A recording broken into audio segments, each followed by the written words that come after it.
Welcome to the only daily podcast focusing on compliance news of the day. Each morning, start your day with a cup of coffee and Tom Fox, the voice of compliance, to hear about 4 of the top compliance, corruption, or leadership stories you will need to start your day. The Daily Compliance News is a production of the Compliance Podcast Network. First, a word from this month's sponsor, Ethico. In the delicate arena of compliance, every conversation matters. Traditional methods can leave callers feeling unheard, but Ethico changes the game. Our empathetic interview technique reshapes compliance calls into powerful, compassionate interactions, ensuring no crucial detail is missed. It's about creating a conversation that matters, that resonates, that makes a difference. Be the change in your compliance approach. See the transformation for yourself at ethico.com/CPN. Book a demo, try our free ROI calculator, and explore the white paper by Tom Fox, The ROI of Compliance. The Daily Compliance News for August 23rd, 2024, the $2.6 billion edition. And we begin with that story from the Wall Street Journal, which reports that TD Bank has set aside $2.6 billion as a reserve to settle anti-money laundering penalties. The Canadian's second largest bank said it reflects the current estimate of total fines to be paid. The bank plans to offset part of this provision through the sale of some common stock. And the bank said its remediation program is underway. I'm sure it is.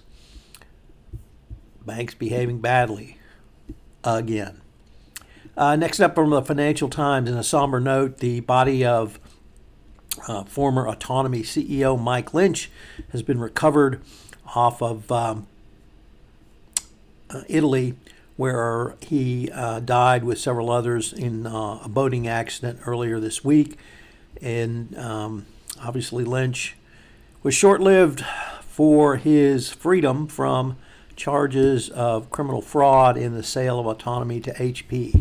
What makes this deliciously conspiratorial interesting is about 3 days before this, the former CFO, who was also acquitted with Lynch, was involved in a very serious traffic accident. So if you're a conspiracy theory, chew on that one.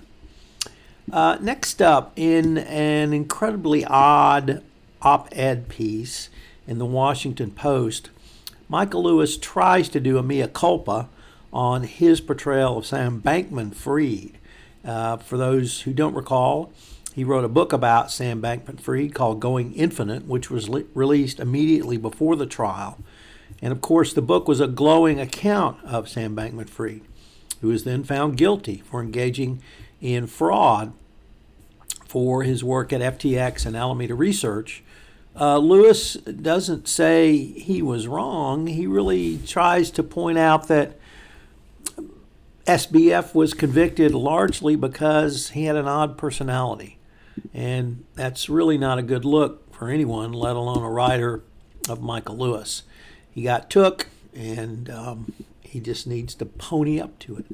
And finally, from Law 360, the ex-Vitol trader Javier Aguilar has pled guilty to FCPA and Travel Act violations for the company's work or his work in bribery and corruption for Pemex in the oil trading scandal involving his former employer. As I mentioned at the start of this podcast, this month's sponsor for the entire Compliance Podcast Network is Ethico. Have you ever wondered how to show the ROI of your compliance program? Have you struggled with the budgeting process, getting the funds you want for your compliance program? Well, I've partnered with Ethico to put together a white paper on the ROI of compliance, which shows you not only how to demonstrate ROI, but also how to speak finance when you're sitting across from the CFO with your budget proposals. Check out the website and get the white paper. The Daily Compliance News is a production of the Compliance Podcast Network and a proud member of C-Suite Radio. Thanks so much for listening. I hope you'll join me again tomorrow.